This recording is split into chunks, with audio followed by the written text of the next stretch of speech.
Pasti di Jakarta, nggak kemana-mana kok. Tadinya di rumahnya di Jakarta, apa di? Saya belum berkomunikasi secara langsung, ya kan. Masih 2 minggu yang lalu saya komunikasi, tapi saya nggak. Itu kan personal ya, artinya saya nggak juga harus bertanya di mana dan segala macamnya.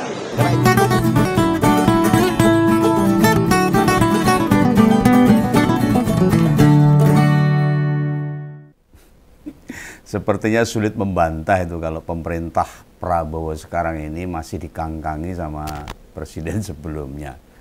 Ya, saya ngomong ini ada banyak fakta. Ini tidak menuduh, tapi lebih pada pendapat saya yang bisa membuktikan hal itu. Seolah presiden itu tersandera dengan kekuatan yang tak terkira. Salah satunya ya jelas. Orang hanya sekelas ketua relawan bernama Sylvester masih belum bisa dijebloskan ke penjara yang katanya ada di Jakarta. Dia mungkin bersembunyi, namun tak ada tindakan apapun. Bikin rakyat itu dongkol, tahu dah. Bilang ngadepi Sylvester aja nggak bisa, menemukan persembunyiannya aja gagal. Gimana mau ngadepin koruptor kelas kakap? Ya. Padahal kita semua tahu, ketua relawan Solmed itu sudah jelas-jelas divonis bersalah. Kudu jingkrung nang tahanan itu 1,5 tahun. Pertanyaan besarnya, kok kejaksaan gak wani mengeksekusi? Ya. Piye ceritane piye? Yang beginian ya marwah serta kehormatan pemerintah gak ada harganya sama sekali. Ngono kok mau nangkep koruptor kakap? Nyegah penyelewengan anggaran, menegakkan hukum, ngamankan duit negara, lambel itu. Lo memangnya Pak Prabowo gak lihat itu? Tuh para pengacaranya itu, keluar-keluar di mana-mana. Malah sampai mau mengajukan PK atau peninjauan kembali atas kasus Sylvester itu. Malah akan menggugat kejaksaan tuh. Mereka malah pede banget loh. Seakan-akan ada kekuatan yang membela dia. Sampai berani ngomong bila hukuman atau vonis hakim ke Sylvester itu sudah kadaluarsa. Mosone keputusan kadaluarsa. Memang Sylvester itu EBG apa gimana? Kok pakai kadaluarsa? Pakai basi segala, bikin keracunan apa piye?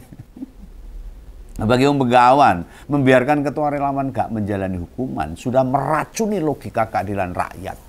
Hukum hanya tajam ke bawah namun tumpul ke atas.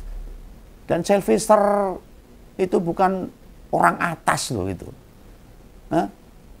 Hanya sekedar diberikan balas budi ya. Kita semua tahu loh, sebelumnya sudah pernah sidang PK. Kenyataannya relawan Solmed itu ketua relawan ya wis ditolak. Dan sekarang kayak upil rawani nongol. Lalu sekarang ngajukan PK lagi, marwah lembaga peradilan kita ya hilang wibawanya. Dulu yang PK pertama, lawyernya bilang Sylvester sakit. Alasan tok. Namun pengadilan menyebut dalam surat yang dikirim tidak dijelaskan sakitnya apa. Panu, pilek, atau dirawat di mana. Juga dokternya siapa. Lah sudah itu saja, Kejaksaan Negeri Jakarta Selatan begegek diam. Tidak mencari si terpidana di mana itu. Dia berada. Padahal pengacaranya bilang dia di Jakarta loh. Sulitnya kayak apa nangkep dia? Bar kuwi upaya Kejaksaan Negeri Jakarta Selatan hanya pasif nunggu aja. Nanti rakyat yang gulei, nanti bingung. Lah pada seorang narapidana moro dhewe ning kejaksaan njaluk di penjara ya kaya ula marani sunduk ae. Ya ora mungkin. Nah kemarin lawyer Sylvester yang beda orangnya kayaknya itu, beda lagi nih, orang baru ini. Gawan lagi rowing itu wongnya lagi nongol nyaran ini berani nyebut Sylvester ada di Jakarta. Pasti di Jakarta, nggak kemana-mana kok. Ini gawe diongkol nih. Lah wong ada di Jakarta, kejaksaan kita nggak bisa menemukan tempat persembunyian kebangetan. Lu sakjane niat golek apa ora itu? Nek gak mau bekerja sesuai aturan, mbok mundur saja para petugas kejaksaan kuwi. Dibayar dengan pajak rakyat buat menegakkan keadilan, malah gawe dongkol rakyat.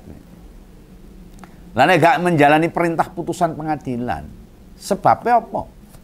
Kejaksaan Agung sendiri wis gak kehitung loh bola-bali memerintahkan buat mencari, buat menangkap. Loh, bila tidak dijalankan harusnya kan ya kena sanksi. Nyatanya sama Kejaksaan Agung dibiarkan kayak gini. Siapa sih backingnya Sylvester itu? Jokowi. Hah? Memang nek nyekot Sylvester Jaksa Agung diganti. Kajari Jakarta Selatan dicopot kan yang enggak. Sebagai penegak hukum nggak berani melawan kekuasaan yang zolim nih. Sudah mundur saja. Nek pura-pura nggak tahu gaji bulanan yang kalian terima itu berarti nggak barokah. Penting Begawan wis mengingatkan ini. Nanti bila di yaumil akhir diminta pertanggungjawaban sama Tuhan, silahkan jalani konsekuensinya itu. Ditakoki yo ben kuwi.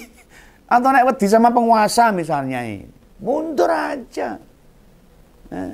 Jangan terus gaji diterima, tugas gak dijalankan. Itu namanya nggak amanah. Wis ngono pengacaranya barunya itu Lekumanan itu menjelaskan mau ajukan PK yang kedua. Iki cara apa meneh iki.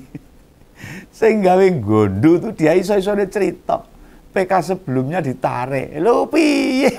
PK pertama itu kan telah kami cabut sebenarnya. Loh faktanya jelas loh, sudah 2 kali disidangkan. Lah kok cangkeme lunyu banget. Nyelemong PK ini ditarik. Dikira kami rakyat-rakyat ini ngomong yo nggak nggih muntrak mandruk wae ora mudeng apa-apa. Oh, dul. Saya rene kuwasa kok tambah mempermainkan hukum ini gimana? Orang yang jelas punya pengaruh buruk ketatanan hukum di negara kita masih saja dinilai baik. Walah, ya iso sih baik, ning baiknya cemplonge sumur. Uncal ke jurang kan. Ini yang Begawan ya mangkel ini jero dodo ini. Mengkap-mengkap yang begini negara mau maju ketemu pirang perkara ini mau maju kalau kayak gini. Hukum-hukum benar-benar kayak layangan. Diuntang-anting ketok. Hanya nurut selera orang berpengaruh. Padahal jelas-jelas loh. Pengadilan Negeri Jakarta Selatan sudah gelar sidang peninjauan kembali sampai 2 kali. Orang mau kuwi tok. Si penasihat hukum ini ngeluarin jurus yang sama. Menilai kalau kasus status hukum Sylvester itu sudah kadaluwarsa, wis basi, wis mambu. Lho mbagongke pol ngono. Mencela. Justru dengan rencananya mengajukan PK baru membuktikan bila vonisnya itu masih punya kekuatan hukum. Maka akan mengajukan PK. Lah nek wis kadaluwarsa ngapain ngajukan PK? Utaknya itu di mana ini? Loh, selain itu pembela hukum sempat bilang loh, sembari ajukan PK otomatis ada permohonan penundaan eksekusi. Wih, jadi ini ilmu hukum kok gede nih. Lah itu kan jadi pertanda vonis masih bisa dijalankan, urung kadaluwarsa kayak ini. Ini pengacara ini muni kadaluwarsa gak iso loh. Bola-bali nyebutnya kadaluwarsa. Pengacara kok gak mudeng tata bahasa versi KBBI. Ngono kok nyebut kalau putusan pengadilan wis berakhir masa berlakunya. Apa itu? Nah, yang ginian ini loh. Marahi ngasih pendidikan menyesatkan bagi rakyat. Gimana keadilan bisa diperoleh rakyat? Wong hukum sama ketua, menghukum sama ketua relawanannya. Ibaratnya bola tendang alor tendang idul. Umbulnya sundul meneh. Semes gue mainan. Lah asosiasi pengacara harusnya ngasih peringatan itu. Malah bila perlu berikan sanksi tegas pada para pembela hukum Sylvester ini. Ada sanksi buat para pengacara harusnya. Ngasih penjelasan tuh tidak sesuai maksud dan aturan yang ada. Belasah-belasah. Bahwa pembela pasang badan buat yang dibela itu sewajarnya. Namun dia harus jujur. Tidak menyampaikan sesuatu yang bertentangan sama undang-undang. Bukan membela yang bayar, namun membela yang benar. Nah, itu gimana itu para pengacara itu? Nek beneran wis kedaluwarsa. Bung Plester yang nongol aja lah. Gak usah lah sembunyi, wong wis kadaluwarsa kok. Hah? Di wong ini. Lah sampai badak kucing dia nggak berani nongol. Soalnya ngerti begitu muncul langsung cegemek, angkut ke lapas. Perilaku yang arogan, sewenang-wenang, merasa tak mau tunduk pada hukum. Ya persis sama junjungan. Apa wae dikoyak-koyak, dirobek-robek, dikangkangi, diperkosa, dipaksa. Harus ngikuti kemauan. Gegara 58% pemilih di Pilpres kemarin tuh, rentetan beneran gawe rungsep masa depan bangsa ini. Hukum yang tidak adil, itu setara sama PHK massal, kebijakan efisiensi negara, MBG buat anak-anak, atau sekolah rakyat. Angkat pejabat dari kroni-kroninya, ngoyo-woro, walah. Dampaknya ya kemana-mana. Menjalar di semua bidang kehidupan rakyat. Bukan hanya merusak tatanan loh, namun menutup kemungkinan cerahnya masa depan bangsa Indonesia ini. Justru nih kalau Selvister bertahan di tempat persembunyiannya, kan itu bentuk ketakutan, keweden tuh. Ora subet karo awake sing gede dhuwur bengak-bengok. Wah, kaya wong kendel sa Indonesia itu. Ternyata nggak berani menghadapi hukum. Ini pengacara barunya itu, sikapnya podo persis sama Selvister sebelumnya. Adi Dermawan ngebela temen bermodalkan waton tetek omong. Wani ngomong tak, dia nekat begitu. Soalnya merasa di-backingi kekuatan besar. Ya siapa lagi yang bila bukan yang ditohkan sama relawan itu. Memang ada selain mantan presiden yang sampai hati memperkosa hukum.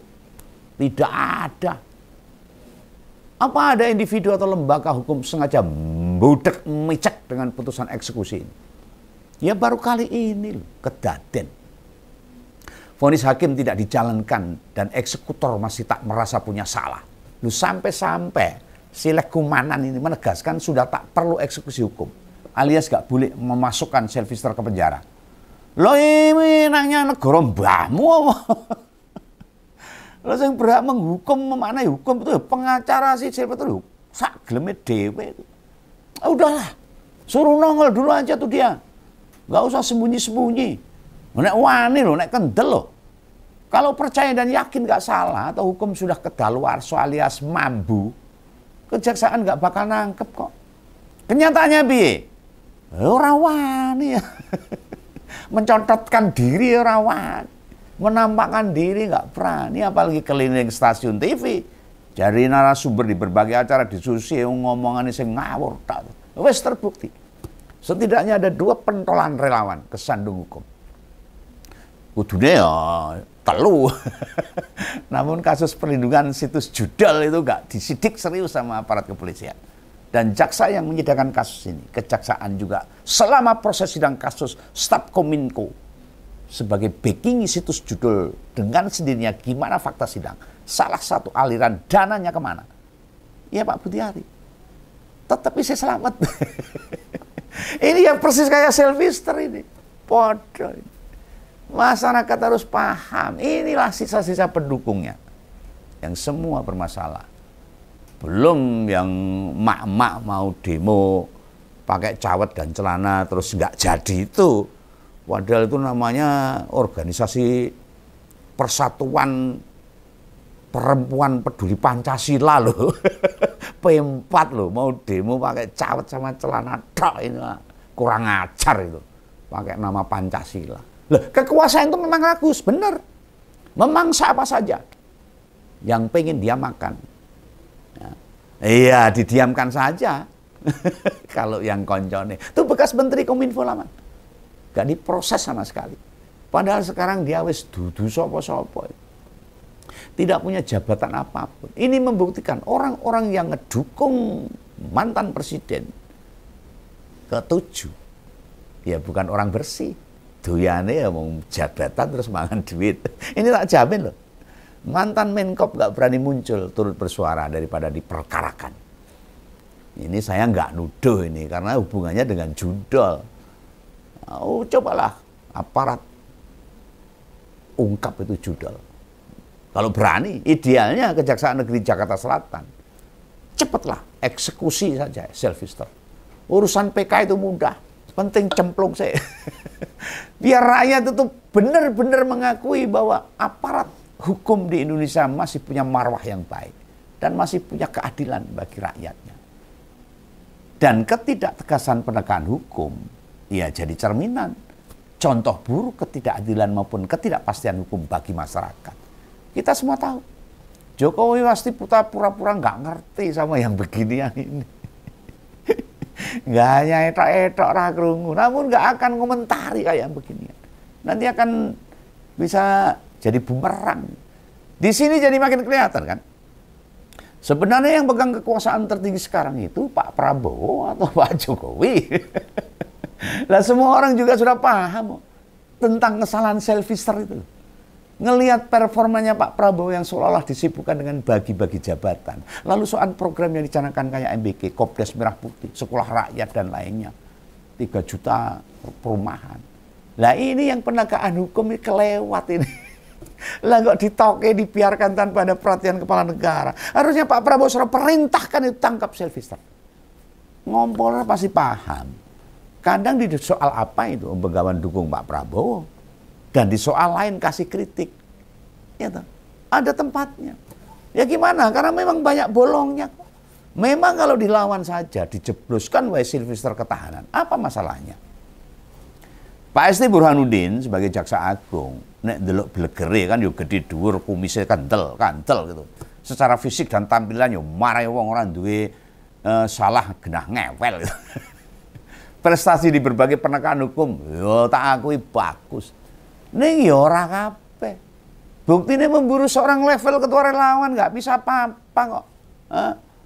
Ini Pak Burhanuddin ini. Gede kumisnya kantel, tampangnya keren, nggak bisa masukin selfister ke bus cepatnya. Lu gak mungkin dong kalau tidak ada yang gondeli ya, buat menangkap selfister itu. Biar yang menjalani hukuman, apalagi kasusnya itu penghinaan pada Pak Yusuf Kalla, wakil presiden kita. Nah sekelas Wapres saja dihina-hina loh. Kemudian si penghina divonis salah.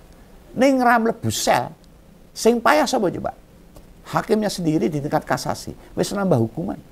Dari semula 1 tahun menjadi 1,5 tahun. Vonisnya sendiri sudah ditetapkan tahun 2019. Kemudian dibiarkan sampai sekarang. Ini menandakan sejak zaman Jokowi penegakan hukum itu yang mokbel gedes. Yang kayak begini yang disebut hukum bersikap adil pada semua. Aman. Penghina Wapres saja kebal hukum. Terus kalau rakyat yang dihina, dijotosi, diintimidasi, malah mungkin sok dibunuh. Akankah hukum bisa memvonis dengan adil? Pembiaran ini pula yang bikin orang-orang yang arogan pilih merapat ke relawan. Rupanya apa? Hukum di Indonesia itu tumpul ke relawan, takut sama nama Jokowi. Karena dilindungi. Akhir-akhir ini mulai terlihat lagi kan, orang-orang yang tampil sebagai relawan. Muncul lagi itu. Butiari usai dicopot dari Menkop, entah menghilang kemana. Kita juga sudah gak dengar namanya. Representasi Projo ini berganti ke Freddy Damanik. Kemudian ada Andi Aswan, muncul mengakui dari Jokowi mania. Padahal Joman sudah diganti jadi Prabowo mania. Terus ada juga tuh Diana itu, sosok perempuan berhijab, ngaku akan geruduk mabes. Hanya pakai kotang sama kancut. Tahu kotang kancut. BH sama celana dalam. Mereka ini sebelumnya di mana? Hampir nggak ada yang tahu. Adi Darmawan yang semula ngebela Sylvester kemarin muncul sama relawan lain. Malah ngelaporin Bung Roy dan kawan-kawan. Gak tahu kenapa tuh. Kok pindah kasus lagi. Orang-orang baru tadi bisa jadi. Sebelumnya bukan siapa-siapa. Mumpung ketika ketua relawan wis nonaktif kena masalah, tinimbang kosong, mereka nongol. Sopo ngerti jadi komisaris. Dan mereka ini fokusnya gimana? Membela Jokowi. Pokoknya dibela. Sopo ngerti. Ya gini ini faktanya. Tiap hari yang kita saksikan, yang kita dengar, selalu masalah, problem berganti-ganti. Rakyat bebannya nambah. Tapi yang ada di lingkaran kekuasaan termasuk juga dekat sama Jokowi. Koyon duit tameng buat kena masalah. Kenapa? Rakyat hanya diam saja. Diinjek-injek mau. Bodoh. Ayo sadarlah masyarakat. Untuk kita bersatu, melawan ketidakbenaran, melawan ketidakadilan. Demi negara kita, negara kesatuan Republik Indonesia. Salam kawan, dadah.